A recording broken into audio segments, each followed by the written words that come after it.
Horns up, guys. This is Sairaj from Centuries of Sin, and we're in conversation with the Shred Lord himself, the man whom you heard thousands of times in Nevermore, Conquering Dystopia, Arch Enemy, and his solo stuff, Mr. Jeffrey Loomis Esquire. Thank you so much for talking to us. Thank you very much. Nice to be here. You have just done 2 back-to-back shows in India, Guwahati, Chennai, lots of traveling, lots of press. You must be worn out like a dog right now. A little bit, but you know, I'm really lucky that I love coffee. So coffee is like saving my life, you know. Yeah, it's like exciting to me to be here. So when you kind of think about being tired, it's just the whole vibe of just being in India is cool to me. So yeah, that's kind of saving me. So does the Indian climate and food agree with you? Absolutely, yeah. I'm like kind of a foodie at heart, so I love to try authentic food when I'm visiting foreign places. And you know, I just had an amazing lunch today. That was just killer, courtesy of my friend Jolly. Off screen, right there. We'll get to him later. And just the fans have been unbelievably awesome and passionate, and I consider myself very, very lucky to be here. And I don't have anything else to say but good things. You know? Yeah. So, did you have any expectations about the kind of Indian audience that you would get here, the size, the passion, and you know, when you saw the Indian audience in those 2 concerts, did it like exceed your expectations or match them or any such thing? Well, I mean, it went past that for me because you know, when I was playing some Nevermore songs, they were singing along and knew all the lyrics, and I couldn't believe that. I mean, I Voyager, I bet. Well, no, I was playing. I'm going to be playing 2 songs by Nevermore tonight, and one of them is called Born. Yes. And then the other one I'm going to do is called The River Dragon. Yes. And they were singing and knew all the words from front to back. So I was like, how in the hell is that possible? But it was amazing to me, and that blew my mind. You know, especially after a band that's been not together now for 6 years. Like 2010, I believe. 2011 is actually when we stopped. But yeah, I thought that was just unbelievable, and you know, that blew my mind. Sure. Yeah. So I guess during those 2 concerts, you got to hear a couple of our Indian bands as well, and one of the biggest bands in our city of Bangalore, Inner Sanctum, is going to be supporting you guys as well. Yeah. So they gave me a CD tonight, so I'm stoked. Sweet. Is it called Wake Up Destruction by any chance? Yes, it is. Yes, that's a killer CD. Yeah, it's cool because their singer does like all their artwork for them too. Oh yes, Gaurav Basu, fantastic. He uses a lot of like blacks and reds, which are my 2 favorite colors, and yeah, he gave me a shirt and like 2 CDs, and I'm stoked. Yeah, we're gonna try to get there to the venue a little bit early to check out some of their set. Yeah. So what's your opinion on Indian metal so far? The kind of bands we have and what you've seen and heard so far. So far, it sounds really, really cool, man. You know, I'm really digging what I've heard so far. You know, I'll have more time to listen to this stuff when I get home. You know, because the whole touring schedule is really hectic, and sometimes I'm not able to get to the venue. Yeah, I can imagine. You know what I mean? So just being completely honest, I just do the best I can with, you know, gladly taking one of the CDs that they give me. I always check out the music. You know, it's something that I think is important. So, awesome. Yeah. So, like, finally getting into your music, I think we can say that a lot of your time has been spent in Arch Enemy so far, like the past 2 years. 2 years exactly, yeah. I joined in November of 2014, and it's funny because I was doing guitar clinics in China just prior, and I got a call from Michael, and you know, obviously Nevermore and Arch Enemy go back quite a ways because we used to tour together in the late 90s and early 2000s, and me and Mike had stayed friends over the years. And he just sent me an email one day asking if I'd be interested in picking up a 6-string guitar again, and I said yes. And the rest is basically history. You know, I just joined the band, and I took like 3 weeks to learn the entire set. And the next thing you know, I was in France with Arch Enemy and Creator on the first tour, and it went really smooth. Oh, that's amazing. We toured for 2 years straight, and now we're working on a new album. So. Oh, that's sweet. Yeah. That's sweet. Because and also. One thing I've heard is that your bandmate in Conquering Dystopia, Keith Merrow, he just put out a message saying that you're working on some new jams with Alex Webster. So what's going on over there? Yeah, well, I mean, Conquering Dystopia is more of a project, really, because everybody else is in another band. You know what I'm saying? Alex is in Cannibal. I'm an Arch Enemy. Keith's always busy with, you know, musical stuff going on. And Alex Rudinger, the drummer, is in Good Tiger. Yeah. So whenever we get the opportunity, we always try to get together to, you know, come up with riffs and stuff like that. Now Keith has got some time, so he's writing some new riffs, and I'll probably get those really soon and do some solo work on them. But at the moment, we're just kind of focusing on maybe doing like 4 songs, like an EP type of thing, just to kind of keep the fans interested in what we're doing. So that's kind of like the next thing, is 4-song EP. Yeah. And that's another thing about the Conquering Dystopia recordings, actually. The really good thing about the very first Conquering Dystopia album was that it was crowdfunded in less than 24 hours. I know. And that was just amazing. We were blown away with that. We couldn't believe it. It's like, how do you thank everybody for something like that? You know, I guess that people really just wanted to hear that kind of music, and you know, we worked really hard on that album. You know, it was like so much fun to make. You know, I would travel by train from Seattle down to Portland to Keith's house every weekend. And then we would literally just kind of like have these like massively long writing sessions and put our heads together, and 2 pretty intense minds, you know, getting together to try to come up with this crazy stuff. And it was a whole shitload of fun. I just had a great time. So I hope we can, you know, start working on the next one again really soon.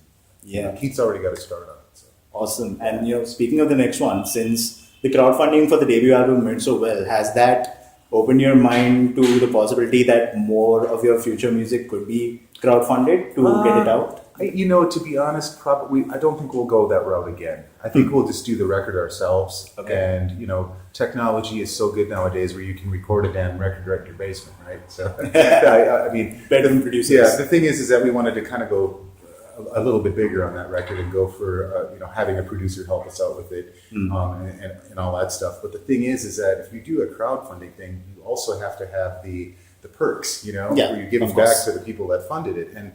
And we were we got ourselves into this huge thing where we had to send so much back, and it took so much time to send all the perks out to people, and it was like really time consuming. So we finally are almost all caught up with that after 2 years, and I think we'll just focus on doing the next one ourselves. Yeah, crowdfunding can be a bit risky that way. If you don't keep up your end of the bargain, it can go sideways. You're right. Immediately. Yeah, man. For sure. You know? Yep. So, And, you know. And people move within that time, too. So you have to hunt these people down to get them their stuff, you know, so it was really difficult. Yeah. So, what occurred to me about Conquering Dystopia was that when Nevermore ended in 2011, it looked like you would continue with your solo albums, perhaps for a longer period of time. But then you immediately got into Conquering Dystopia in about like 2013, 2014. So, what is it about bands that makes you want to like press the pause button on going solo and just join a band again instead of going solo like throughout? Well, I mean, that's a really good question. I mean, how do I answer that? I had started hearing through my record company from a friend of mine that worked at the record company about Keith, right? So I didn't really know a lot about Keith until somebody had sent me some of his music. And then I realized he only lived like 2 hours away from me, or 2 or 3 hours away. And I'm like, I got to check this guy out a little bit more. And I really liked his riffs. And the guy from my record company was like, why don't you two get together sometime and see what you can come up with, you know? So Keith and I initially started doing these little videos, demonstrating some like gear that we really liked, and those turned into being like huge hits on YouTube. And then people started catching on to this, and they're saying, why don't you guys do something musically? And all of a sudden a bunch of people said, shit, really get together and do something. So then we kind of took the people's advice, and that's when we decided to do the crowdfunding thing. So that's kind of how it all happened and evolved. Right. It's kind of weird how it happened, but it kind of all made sense, you know what I mean?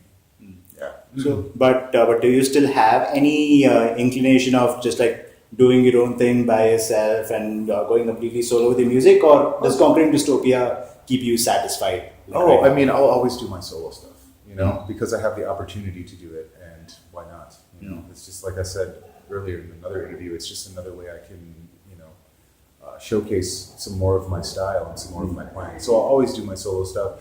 Conquering Dystopia is just, something, it's like another project, so to speak, that I love to do as well. Awesome. Yeah. Awesome.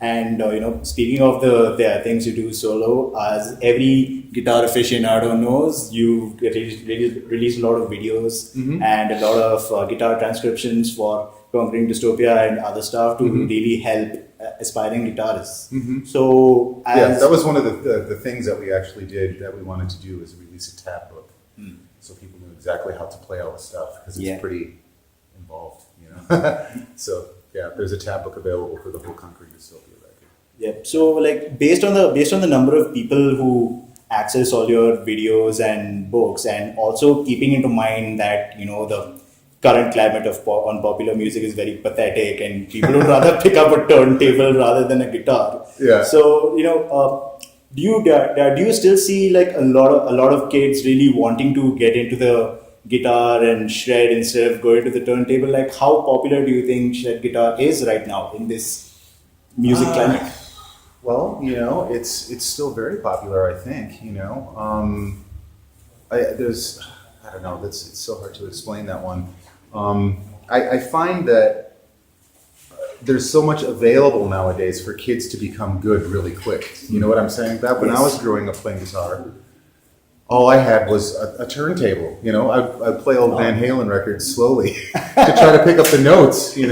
Now you have all this information on the internet with people, showing you things. If you want to learn an arpeggio in an A flat minor, you've got to type it in. You can find some guy to show you, or a girl, how to show you how to play it.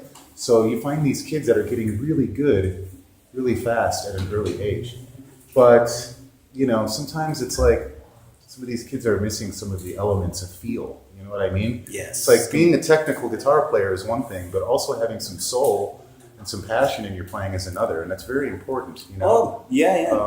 So staying in your bedroom and being, so to speak, bedroom guitar player is it can be a scary thing. I think that getting out and being with other musicians and playing with other musicians and playing live are very, very important as well. You know what I'm saying? To exactly. You can play like 1,000 notes a minute, but if it doesn't hit your listeners right there, then it's just no. And it seems like these kids want to become so good so quickly. That they're missing the certain elements of even vibrato. Vibrato speaks miles with guitar playing. Look at a player like Brian May or a player like Jeff Beck.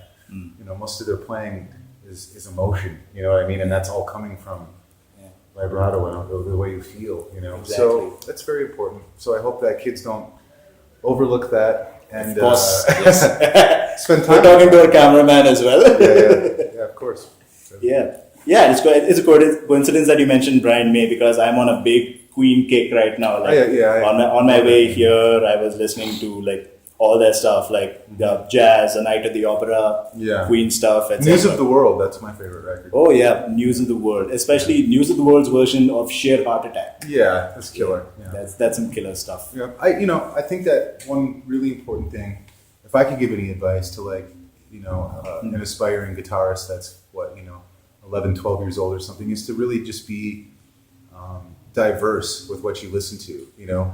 Sometimes kids are like, if I listen to something besides metal, I'm going to be uncool or whatever, of course, metal is awesome, but there's so much more. There's classical music, there's new age music where you can find tons of killer melodies. Just be diverse with what you listen to. Listen to older music. Listen to 70s progressive music. Oh yes. There's so much stuff out there. So don't put a limitation on yourself with what you hear. Fair point. Great point. Yeah. And finally, since you finally made it to India for the first time after such a long point in your career, tell us, what is the biggest difficulty for musicians to tour in other countries outside their own? Like, would it be like visas or finances? Oh yeah, it has a lot to do with getting proper visas. It has a lot to do with finding the correct promoter that can come up with the things that you need as a band, to actually play. Getting the proper gear. It's all this huge orchestration of finding the right things to make something happen. Right. And it's all very important because that's what needs to happen to make a band come somewhere. yeah, I'm just hoping one day Arch Enemy can come here to play. I think it would be amazing. Very good. I don't think we're far off, you know? Oh, that's sweet. Maybe you got some teasers for an Arch Enemy tour here. Let's hope that happens. I hope so too, man. Yeah. Okay, well, thank you so much for talking to us, Jeff. It's been a very edifying chat, and we wish you the best of luck with the Bangalore show. Thank you. And your last show before you go back to the States, man. Thank you very much, man. It's my pleasure. Thank you. Thank you for listening to Centuries of Sin. Horns up. Hey guys, thanks a lot for tuning into another video by Centuries of Sin. If you liked what you saw, why not like, share and subscribe? And if you want to check out more videos, articles, photos and cool heavy metal content, be sure to check out our main blog on WordPress as well as our Facebook, Twitter and SoundCloud. See you next time.